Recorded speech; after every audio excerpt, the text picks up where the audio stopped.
siang, salam sejahtera Anda semua. Bagaimana kabar hari ini? Alhamdulillah baik ya. Kabar ibu memang kurang fit karena lagi radang tenggorokan. Jadi ibu mohon maaf jika nanti suara ibu kurang jelas atau kurang maksimal. Ibu senang sekali bisa berada di kelas 10 IPA 1 hari ini karena hari ini kita akan melakukan salah satu kegiatan yang sangat bermanfaat. Ibu mendengar satu pepatah, tak kenal maka tak sayang, sudah kenal insya Allah kita akan saling menyayangi. Maka dari itu, perkenalkan nama Ibu Devira Natasha. Ananda semua bisa manggil dengan Ibu Devi. Ibu lulusan dari Universitas Indraprasta, jurusan bimbingan dan konseling. Kebetulan saat ini Ibu akan menjadi guru BK di SMA Sandikta. Hari ini kita akan melakukan salah satu kegiatan bimbingan dan konseling, yaitu layanan informasi. Ada yang tahu nggak sih layanan informasi itu apa? Baik, jadi layanan informasi merupakan kegiatan yang memberikan pemahaman atau informasi-informasi tertentu yang dilakukan oleh dari ibu yaitu konselor pada kalian sebagai siswa. Informasi tersebut berdasarkan kebutuhan siswa. Nah, hal itu diperlukan untuk suatu kegiatan kalian sebagai siswa menentukan pilihan untuk tujuan yang nantinya akan kalian capai. Materi atau topik layanan informasi saat ini adalah meningkatkan motivasi belajar. Kenapa kita harus meningkatkan motivasi belajar? Jadi ibu mempunyai salah satu cerita atau ilustrasi atau gambaran di mana ada siswa A dan siswa B. Siswa A ini memiliki kemampuan belajar yang baik, yaitu dia mau mengerjakan semua tugas yang diberikan oleh guru. Ia sangat antusias kepada pelajaran-pelajaran di sekolah, dan jika ia tidak memahami suatu pelajaran tertentu, ia akan menanyakan hal tersebut kepada guru. Jika misalnya hari ini ia belajar matematika, nah di rumah ia akan mengulangi pelajaran itu agar ia lebih memahami pelajaran yang ia pelajari. Ada juga siswa B, di mana ia jarang untuk datang sekolah. Bahkan ia juga jarang mengerjakan tugas yang diberikan oleh guru, bahkan absensi jadi banyak alfanya, dan ia merasa bahwa belajar adalah bukan suatu kebutuhan untuk dirinya. Maka dari itu, dari gambaran dua siswa tersebut, kalian bisa menilai bahwa siswa A memiliki motivasi belajar dan siswa B merasa tidak memiliki, karena ia merasa tidak penting belajar dan belajar merupakan sesuatu yang ia tidak butuhkan. Apa sih manfaat dari topik meningkatkan motivasi belajar? Kenapa kita perlu membahas ini? Manfaatnya adalah untuk kalian bisa meningkatkan motivasi belajar yang ada pada diri kalian, karena sangat disayangkan jika kalian tidak memiliki motivasi belajar. Dari itu, meningkatkan motivasi belajar juga merupakan tugas guru mata pelajaran dan juga ibu sebagai guru BK. Ibu akan menjelaskan bahwa kita melakukan kegiatan ini ada beberapa asas yang harus kita lakukan, yang kita jaga sesuai asas tersebut, yaitu asas kenormatifan, asas kegiatan, asas kerahasiaan, dan asas keterbukaan. Di mana kita melakukan kegiatan ini harus sesuai dengan norma-norma yang berlaku, baik norma agama, norma adat dan istiadat. Jadi kita tidak melanggar dengan asusila, itu adalah asas kenormatifan. Dan juga ada asas kegiatan, yaitu di mana kita melakukan kegiatan ini, ibu harapkan kita bisa mencapai tujuan yang akan kita tuju. Nah, dari mencapai tujuan itu melibatkan siswa untuk mencapainya, karena tidak mungkin ibu mencapai hal tersebut. Jadi siswa harus terlibat. Ada juga asas keterbukaan, yaitu nanti jika siswa tidak memahami dari materi, maka Ibu harapkan kalian bisa mengungkapkan apa yang tidak kalian pahami dengan menanyakan dengan Ibu. Dan juga ada asas kerahasiaan. Jika nanti selama kegiatan ada sesuatu hal yang harus dirahasiakan, misalnya itu menyangkut diri pribadi salah satu siswa, maka nanti akan Ibu sampaikan bahwa hal-hal tersebut jangan sampai dibahas di luar kegiatan ini, karena kita harus menjaga kerahasiaan dari informasi tersebut. Itu pun jika nanti ada, karena ini adalah layanan informasi yang notabene seperti umum. Lanjut nanti laksana kegiatannya, ada kegiatan pembuka yang seperti sekarang Ibu sedang bicarakan, dan juga nanti ada kegiatan inti dan juga ada kegiatan penutup. Nanti di kegiatan inti Ibu akan memberikan materi yaitu sesuai topik. Nah, jika nanti kalian ada yang tidak pahami, Ibu harapkan kalian bisa angkat tangan dan nanti Ibu akan mempersilahkan kalian untuk berbicara atau menuangkan pendapat. Nanti juga di kegiatan inti ada kegiatan tanya jawab, dan itu bisa kalian tulis dulu pertanyaannya seperti apa, lalu sesi tanya jawab kalian bisa tanyakan hal yang ingin kalian tanyakan. Nanti juga jika ada sesuatu hal lucu, Ibu harapkan kalian tertawa dengan sewajarnya aja, jangan berlebihan. Menurut Ibu, kita akan memasuki kegiatan inti. Sebelum kegiatan inti, kita berdoa terlebih dahulu. Ibu pimpin ya berdoanya. Berdoa menurut kepercayaan masing-masing, berdoa dalam hati, mulai.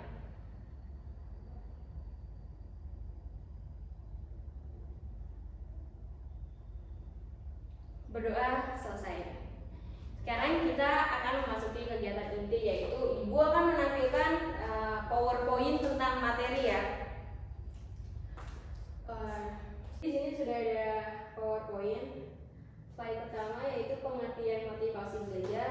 Motivasi belajar merupakan gejala psikologis yang merupakan dorongan sadar atau tidak sadar untuk individu melakukan sesuatu.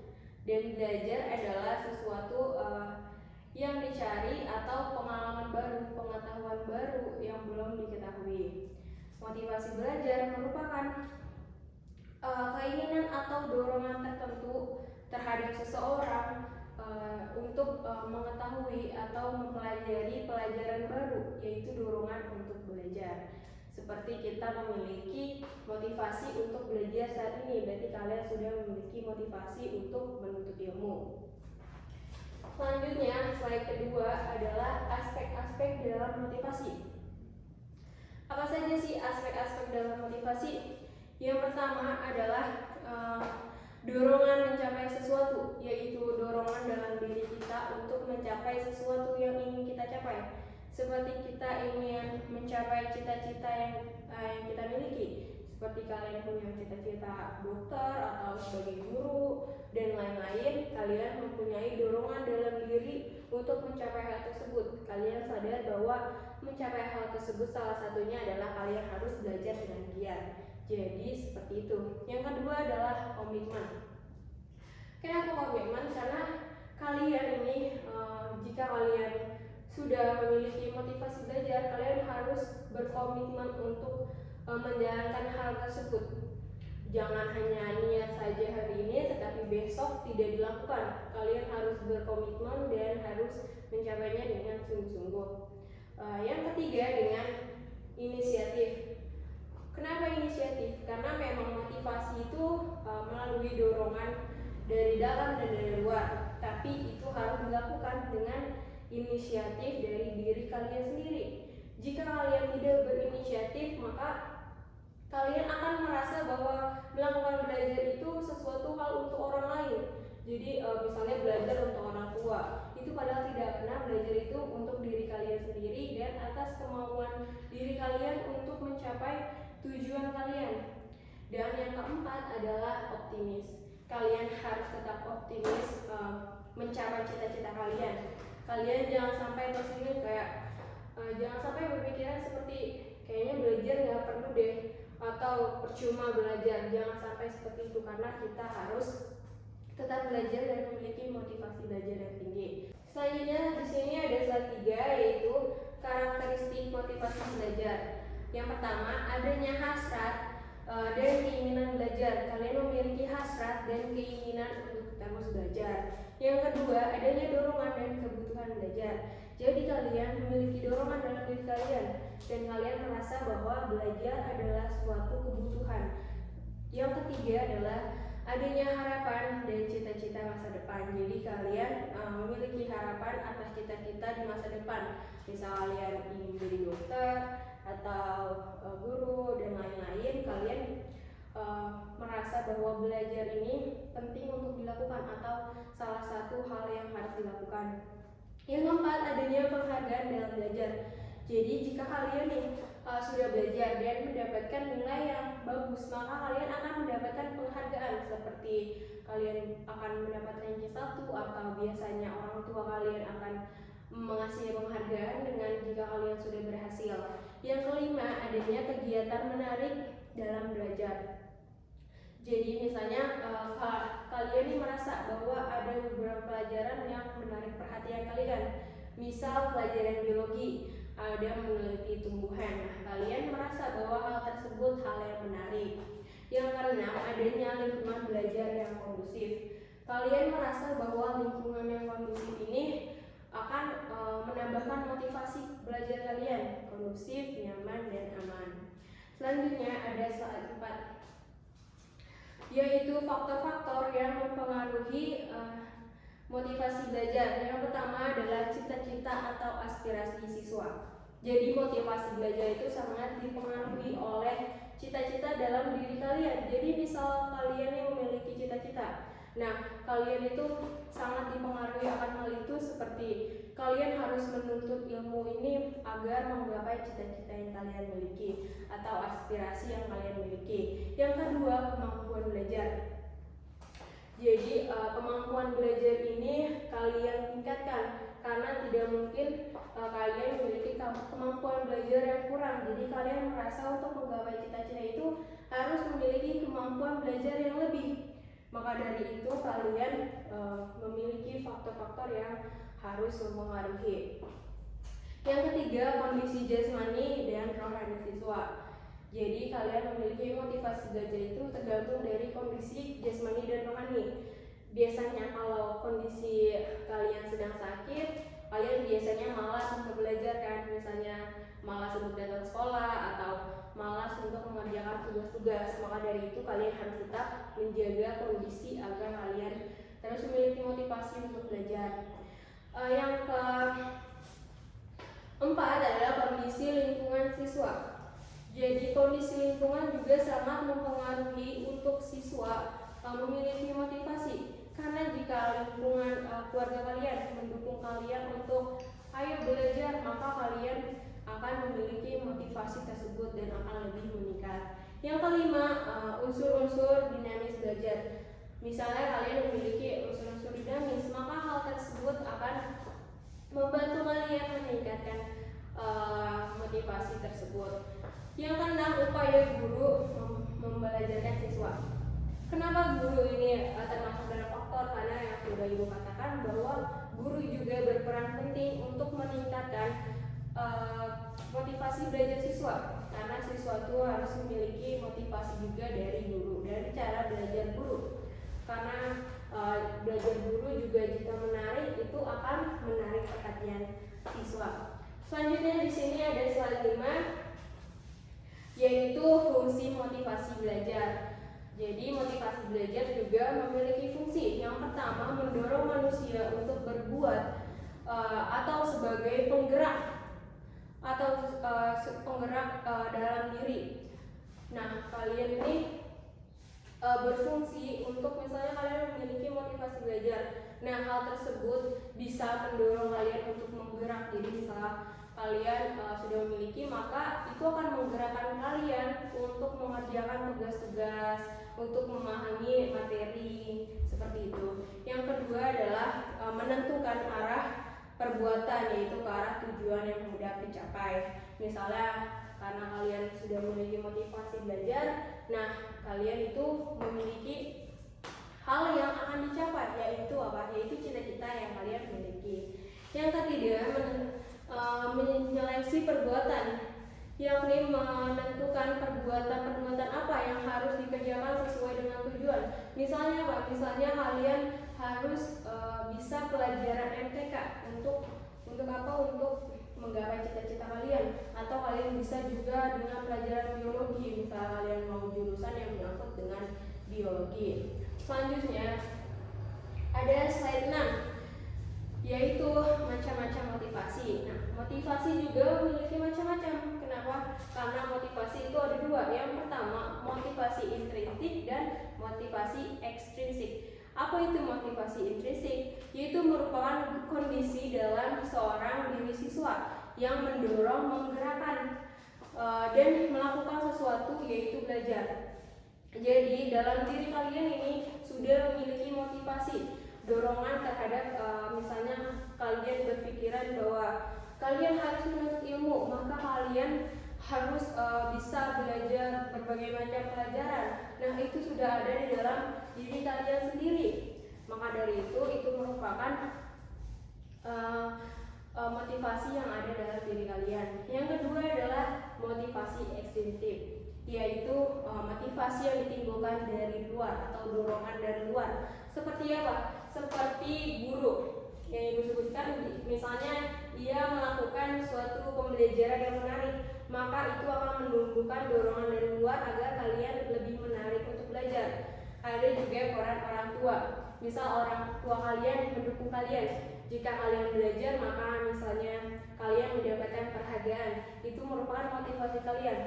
Nah, misalnya kalian juga bisa, jika kalian meraih sesuatu, itu bisa membanggakan orang tua. Itu jadi membuat kalian menyenangkan diri kalian juga, dan itu merupakan faktor dari luar. Ada juga selanjutnya slide 7, yaitu ciri-ciri siswa yang memiliki motivasi tinggi. Yang pertama, tekun dalam melengkapi tugas atau dapat bekerja terus-menerus dalam waktu yang lama. Jadi kalian itu ciri-cirinya adalah kalian tekun dalam melakukan tugas dan kalian bisa melakukan tugas itu dengan waktu yang lama.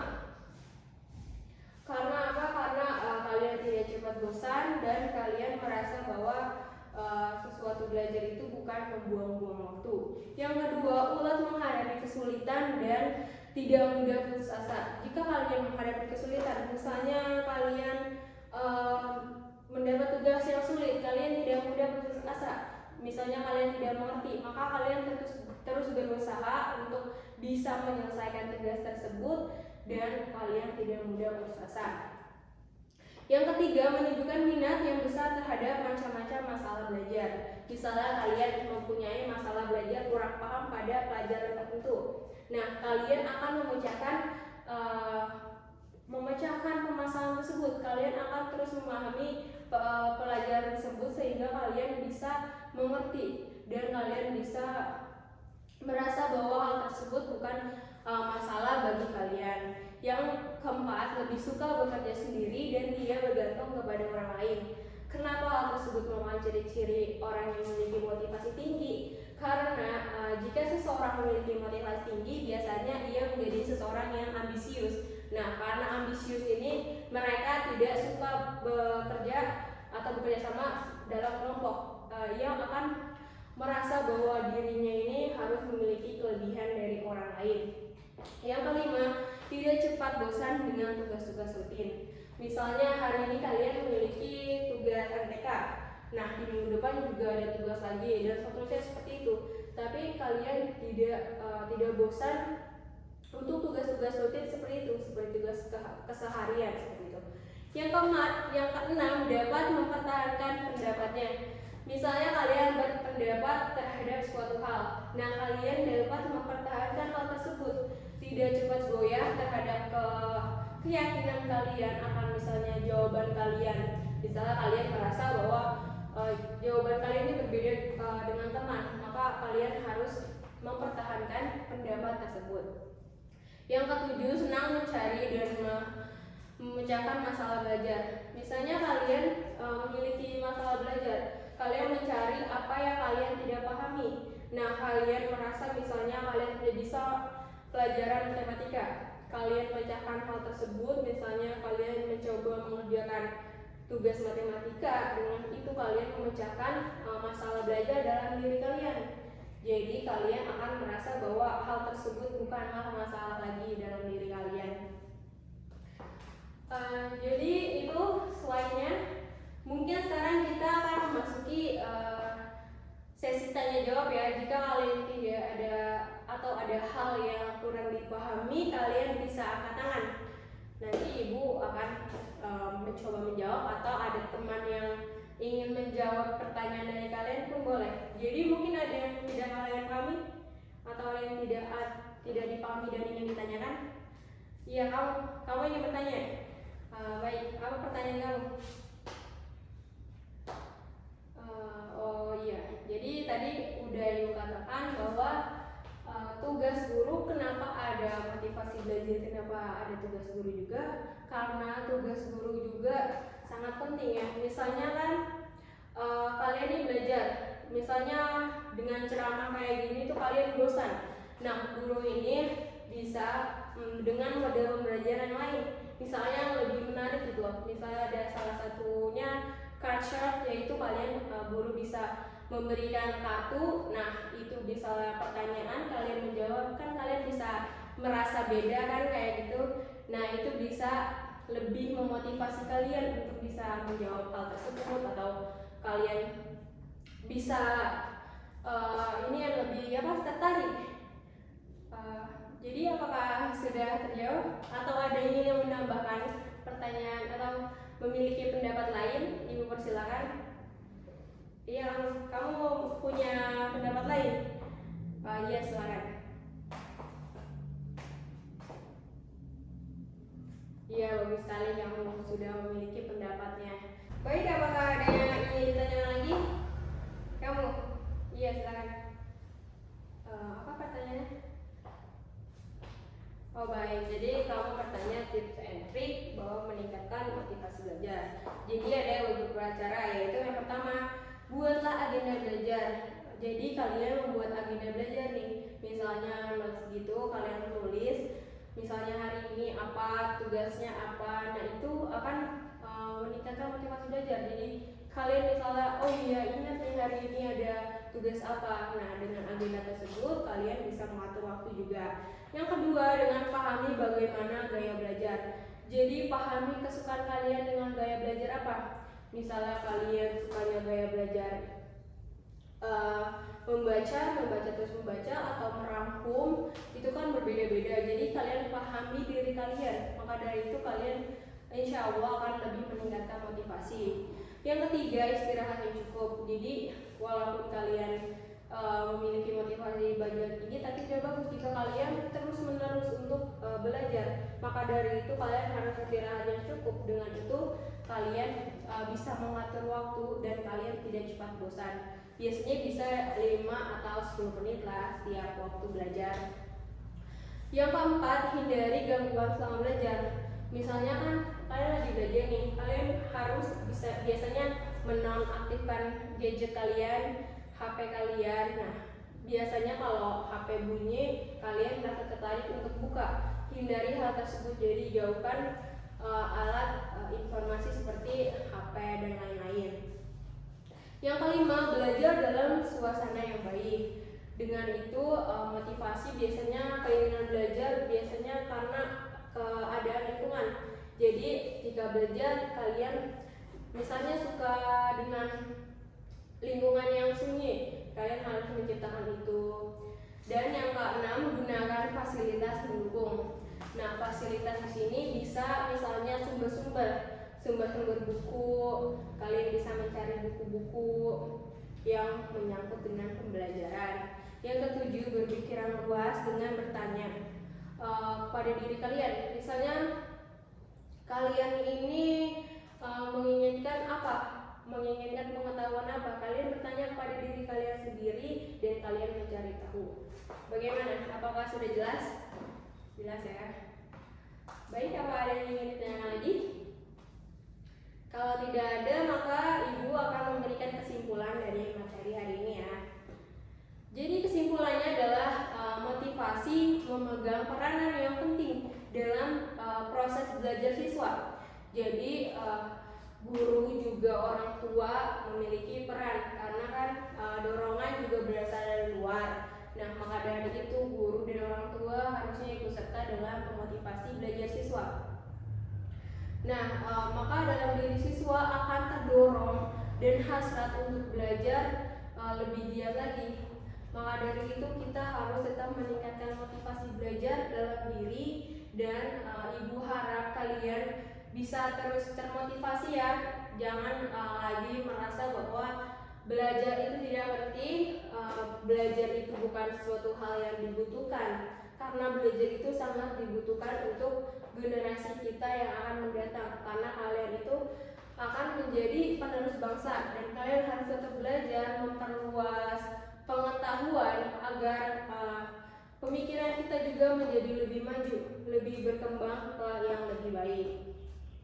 Maka dari itu mungkin pertemuan kita hari ini bisa Ibu tutup, dan Ibu harapkan kalian bisa mencapai hal tersebut. Kalian bisa mencapai cita-cita kalian dengan belajar lebih giat. Ibu senang sekali ya bisa melakukannya, dan terima kasih kalian sudah tetap kondusif dan aktif dalam melakukan kegiatan hari ini. Kita juga telah melakukannya sesuai dengan yang kita inginkan, sesuai dengan asas-asas. Kalian juga sudah santai dan bertanya. Ibu ucapkan terima kasih. Mungkin Ibu akan tutup. Wassalamualaikum warahmatullahi wabarakatuh.